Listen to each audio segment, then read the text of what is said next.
ఎట్లున్నారులా మంచిగున్నారులే. ఇక గియాటి ముచ్చట ఏందంటే కార్తీక మాసంలో ఒక్కసారైనా గీ కూర తినాలటుల్లా. గదే పులగంద కూర. ఇవాళనైతే నేను పులుసు ఎట్లా చేసుకోవాలో చూపిస్తున్నా చూసేయండి. తక్కువ ఇంగ్రీడియంట్స్తోని మస్తు కమ్మగా వస్తుంది కూర. ఇక ఎట్లా చేయాలనో చూడండి. ముందుగాలనైతే పులగందను మంచిగా పొట్టు తీయాలల్లా. మట్టి అయితే గడ్డలు గడ్డలు మస్తు అతుక్కొని ఉంటుంది. దీనికి జర చూసుకుంటా నిమ్మలంగా మంచిగా పొట్టు గీకాలి. పీలర్తో రాదు చూడండి, కత్తితోనే. ఇగో నేను ఎట్లా తీసినాక అట్లా తీసేయాలన్నట్టు. బిచ్చలు బిచ్చలుగా అది మొత్తం పోతుంది అనుకుండ్రి. దానికి పొట్టే అట్లుంటుంది మందంగా. తెలంగాణలో అయితే దీన్ని పులగంద అంటారులా, మరి ఆంధ్రాలో కందగడ్డ కంద అంటారట. నాకు కరెక్ట్గా తెలియదు. ఇక మెల్లగా తీసుకోవాలి. అప్పుడప్పుడు దీంట్లో పురుగులు కూడా ఉంటాయి ఉల్లా, జర చూసి తీసుకోండి. అయితే ఈ కార్తీక మాసంలో ఒక్కసారైనా తినాలన్నట. మస్తు హెల్త్ బెనిఫిట్స్ ఉంటాయంట. కార్తీక మాసంలో వచ్చే వాతావరణం మార్పుల వల్ల ఇది తింటే కొంచెం హెల్త్ మంచిగా ఉంటుంది అని చెప్పిండ్రు అన్నట్టు.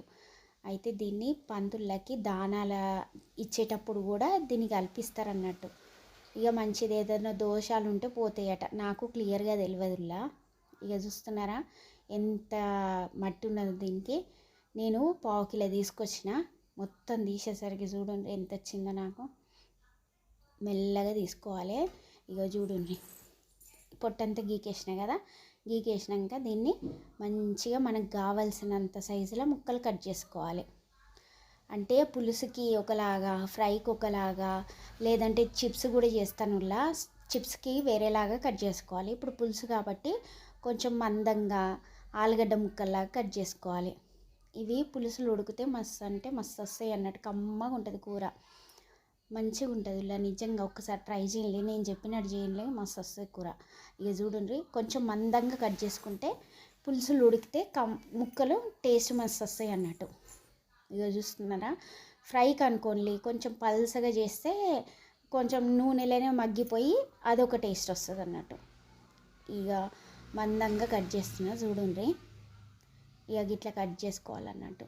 ఇక చిప్స్కి అనుకోండి ఇంకా సన్నగా కట్ చేసుకోవాలి.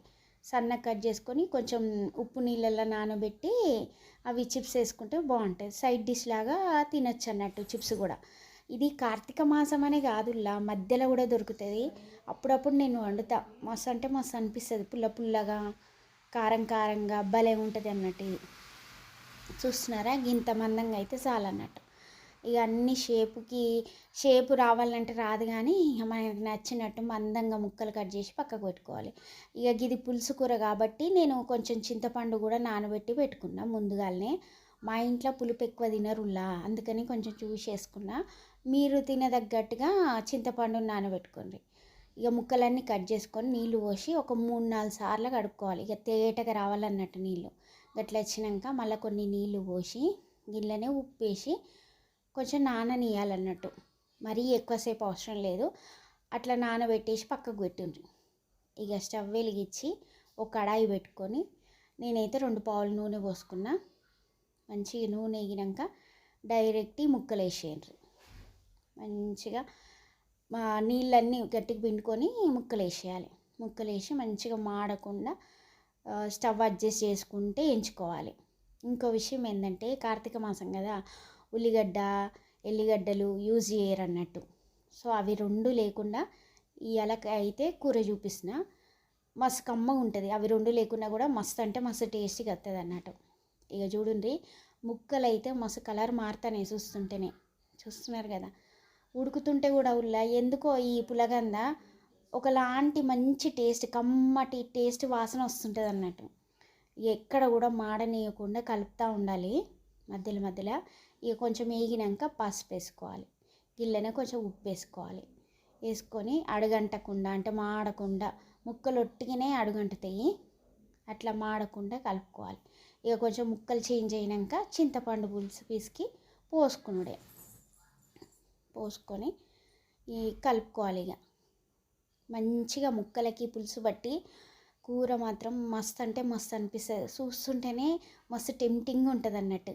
ఇక పులుసు కొంచెం వేడెక్కినాక మనం తినే అంటే కారానికి తగ్గట్టుగా కారం వేసుకోవాలి. ఇక గిన్నెనే జీలకర్ర మెంతుల పొడి, ఈ జీలకర్ర మెంతుల పొడి పులుసు కూరలు వేస్తే మస్తు కమ్మగా ఉంటుంది. అంటే పులుపు మంచిగా తగ్గిచ్చేసి మంచిగా ఉంటుంది అన్నట్టు. ఇంకా ఇంట్లోనే ధనియాల పొడి వేసిన. ఇక ఈ 3 పొడులు కూడా నేను ఇంట్లోనే తయారు చేసుకుంటున్నా. కొనుక్కరాను అస్సలు మంచిగా అనిపించదు బయట కొనుక్కొస్తే. ఇక ఇవి ఇంట్లోనే కొట్టినాయి అన్నట్టు, పొడులు చేసినాయి అన్నట్టు. ఇక మంచిగా వేసి కలుపుకోవాలి. మంచి తొందరగా అవుతుంది ఈ కూర, ఎక్కువ టైం కూడా తీసుకోదు, చాలా బాగుంటుంది. చూస్తున్నారా, ఒట్టిగానే ఇట్లా ఉడికిపోతుంది. ఆలుగడ్డ కన్నా కూడా ఇంకా ఫాస్ట్గా అవుతుంది అన్నట్టు ఈ కూర. ఇక సేమ్ టేస్ట్ కొంచెం ఆలుగడ్డలాగా ఉంటుంది కానీ కొంచెం పుల్లగా ఉంటుంది కందకూర. చూడండి దగ్గర పడ్డదా పులుసు. మా ఇంట్లో పులుసు అంటే కొంచెం చారులాగా ఉండొద్దులా, అస్సలు తినరు ఇక. అందుకని నేను కొంచెం గ్రేవీ లాగా వచ్చేదాకా ఉడకబెడతా. ఇక చూడండి ఒక 5 నిమిషాలకే మంచిగా దగ్గర పడి ఎట్లయిపోయిందో చూడండి. ఇంకా కొంచెం దగ్గర పడతాయి అంటే మీకు ఎట్లా కావాలనో అట్లా మంటని తగ్గించుకుంటూ హై ఫ్లేమ్లో పెట్టుకుంటూ అడ్జస్ట్ చేసుకుంటూ చేసుకోవాలి. ఇక ఇంగ్రీడియంట్స్ కూడా ఏం అవసరం లేదు, ఇంతనే. ఇక ఇంకేం లేచేటివి కూడా ఏం లేదు. ఇక చూస్తున్నారా, ఒక 5 నిమిషాలకే నూనె అంతా పైకి తేలి మస్తు కమ్మటి వాసన వస్తుంటుంది. ఇల్లు అంతా మొత్తం గుమాయిస్తుంటుంది కూర చేస్తుంటే మాత్రం. ఇక 2 నిమిషాలకే మొత్తం పులుసు అంతా ఇంకిపోయింది, ముక్కలన్నీ మంచిగా ఉడికిపోయినాయి అన్నట్టు. చూడండి, మస్తు అంటే మస్తు అనిపించింది నాకు. నేను ఎప్పుడు తెచ్చినా కూడా ఎక్కువ శాతము ఫ్రై లాగానే చేస్తావు. ఏముంది, అయిపోయింది కూర, మంచిగా దగ్గర పడ్డది. ఇక వేరే డిష్లోకి తీసుకొని కొంచెం అంటే కొంచెం కొత్తిమీర వేసేసుకుంటే సూపర్ టేస్ట్ అన్నట్టు. మా పాప ఆగట్లేదు, సో దానికి టేస్ట్ చూపిద్దామని ఒక పీస్ తీసి చూపించిన. చాలా బాగుందంట. చూడండి, మీరు ఒకసారి ట్రై చేయండి, ఎట్లొచ్చిందో నాకు కామెంట్ చేయండి. ఉంటాను మరి, బాయ్ గైస్.